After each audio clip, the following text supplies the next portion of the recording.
You know, some people call this hate teaching. This isn't hate teaching. This is love teaching. I wouldn't tell you this if I didn't love you. I wouldn't stick my neck out for you if I didn't love you. Over the past decade, the U.S. government has been radically transformed. These transformations began with the Patriot Act passed by Bush in 2001, and they were further consolidated by Obama with the NDAA of 2012 and 2013.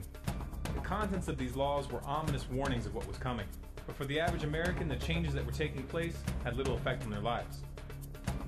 The introduction of the Department of Homeland Security and the invasive new policies of the TSA and airports were uncomfortable, but for most of the population, it wasn't worth resisting.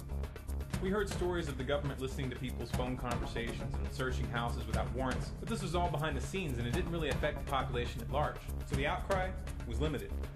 Occasionally, the mainstream media mentioned the extraordinary rendition and torture of suspected terrorists in military prisons, but of course these political pundits did their best to convince you that this was all justified and necessary for your security. Then Obama came onto the scene, promising hope and change, but it didn't take long for him to start showing his true colors when he renewed the Patriot Act and backed out of his promise to close Guantanamo. When Obama signed the NDAA giving the military the power to detain anyone, including U.S. citizens, indefinitely and without trial, and when he claimed the right to kill U.S. citizens without trial domestically or abroad, there was some outrage. But this outrage faded as new headlines pulled your attention away. On the surface, it might have started to seem like none of this was going to affect your life, so you put it out of your mind. If you were paying attention, you might have noticed that things were changing little bit by little bit. Cameras started appearing everywhere. The police began to be militarized, and drones began to patrol the skies domestically. But behind the scenes, something even bigger was afoot. Biometric information began to be collected from nonviolent protesters when arrested, from all immigrants entering the country, from school children without their parents' permission, and even from the public at large without their knowledge. The government has been collecting that information, compiling it into the largest biometrics database in the world. This database, referred to as NGI, will be online in 2014. These laws have been building the mechanisms for a totalitarian police state piece by piece, and now they're attempting to put the final measures in place. This system, which is proposed to roll out over the next 6 years, is initially just targeting immigrants, but once the system is in place, it would be trivial to start using it for the entire public. Such a switch wouldn't even need to be announced, since developments in biometric technology enable identification from a distance. They can do this with software connected to security cameras using facial recognition, infrared iris scanners, and even the rhythm of one's walk. Identification by one's unique patterns of movement, referred to as gait recognition, can even be used with drones. Once the biometrics verification system is set up at all ports of entry and departure, connecting this to the NGI database, existing surveillance cameras, and domestic drones to track the movements of ordinary citizens anywhere and everywhere, including wilderness areas, could happen without any outwardly visible changes, and without any new laws. One of the most significant hallmarks of a police state is the establishment of systems to control who can leave a country. Such systems are often used to prevent political dissidents from escaping. This is often combined with intensive surveillance internally, both of communications and personal activities, and a brutal police force that operates above the law. Never in history has any dictatorship in the world had a system of surveillance, tracking, and exit management as sophisticated and powerful as the one the United States is about to finish setting up. Never.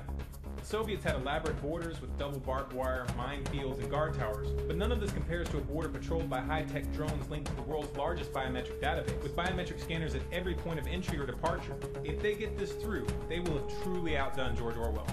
But the government would never abuse this power, would they? After all, America is the world's greatest beacon of hope and freedom, right?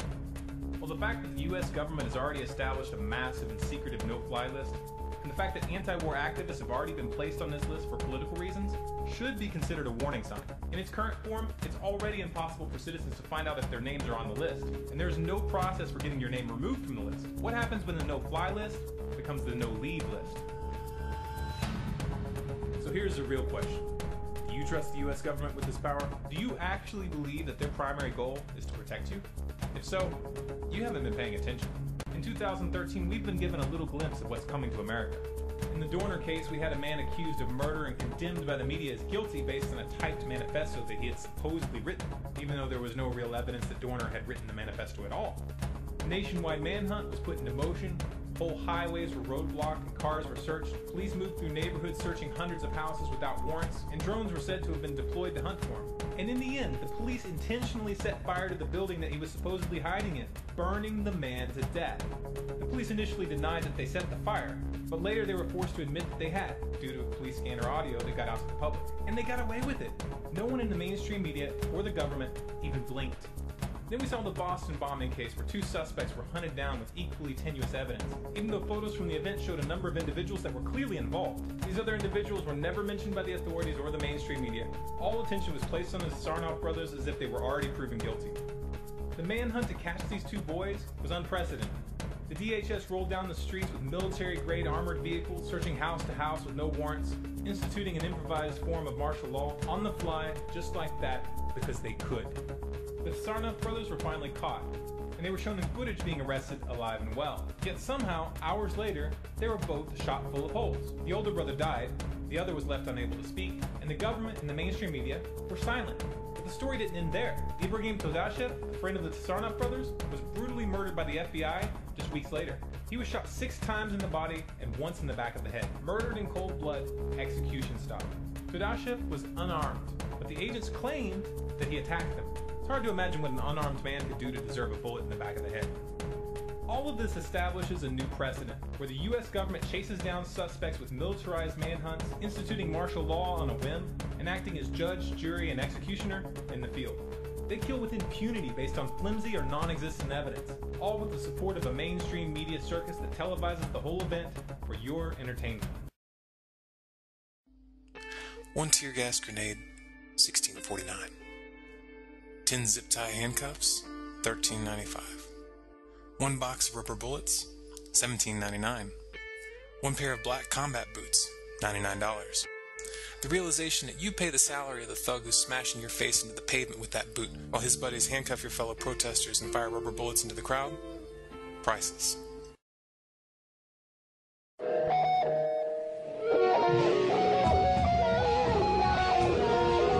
Let me get some more on my head. Adam Weishaupt's fate is often forgotten in the wake of the Illuminati, as the man himself was overshadowed by the monstrous conspiracy that he gave birth to, beginning in 1776.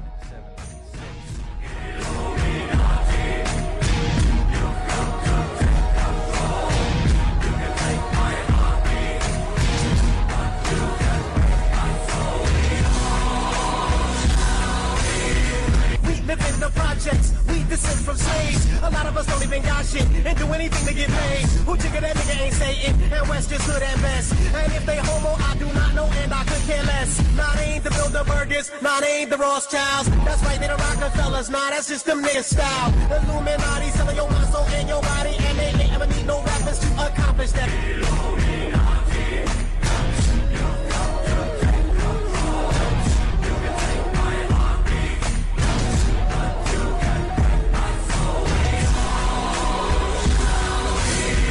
They collapse the market, they're criminalizing farmers, dishonest and you for talking, while turning us all to peasants, agricultural patents, Niagara causing famines, Monsanto seeds that terminate the natural birth and action, controlling the food supply, choosing who should live or die, confusion rules, you choose the lie, illusion illuminates your mind. It's taking place in non-white countries, son. You act like you don't know. I mean, I ain't talking about what happened 250 years ago. I ain't even talking about chattel slavery. Not that I'll be wrong here, son. 250 seconds ago, they privatized education, son. They about to stop your kids from being taught anything. You running around here talking about a rapper, man. Educate yourself, you fool.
Law enforcement in the US has gradually been granted de facto legal immunity over the years. Exceptions are only made for public relations purposes, and even this rarely goes beyond a slap on the wrist. Anyone who has paid attention to the legal outcomes of police brutality cases over the past decade understands this. Anyone who has lived any significant amount of time in an American ghetto understands this. And the people of Ferguson, Missouri definitely understand this. They made that clear following the shooting. It began with peaceful protests, and then unfortunately riots and looting broke out. Many have focused on the deep and volatile racial tensions that this event revealed. It illustrated just how unstable the social fabric of America really is under the surface, and just how little it takes for appearances to get turned upside down. There's one aspect of this event which is not polarizing, and that's the militarized police crackdown that followed and continued even after the rioting had ended. You see, the core protesters in Ferguson found a non-violent strategy to resist. They put their hands in the air, they face the police, and they shout in unison, "Hands up, don't shoot." Some accentuate this by even dropping to their knees while shouting. And this is how the police have been responding, like soldiers in a war zone.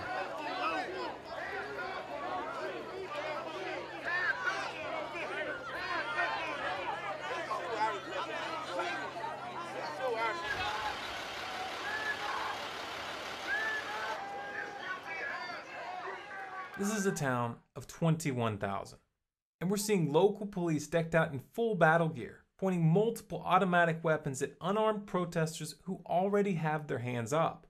And they're riding in with MRAPs. These are fully armored, mine-resistant vehicles with gunner hatches and glass capable of withstanding .50 caliber ammunition. If you're okay with this, if this seems proportionate or normal to you, then we can assume that you're comfortable living under a police state. In which case, you're welcome to click away to some mind-numbing video about Minecraft or celebrity gossip. It's okay, go on. For the rest of you, those who find these images sobering, this problem goes way beyond Ferguson, Missouri. The militarization of the police that we see here is part of a pattern that's been developing for several years now in the United States. We saw this during the manhunt in the Boston bombing case, and there have been countless examples that never made national headlines. This didn't happen on accident. The militarization of the police has been orchestrated nationwide across countless jurisdictions because those who control the US government want this.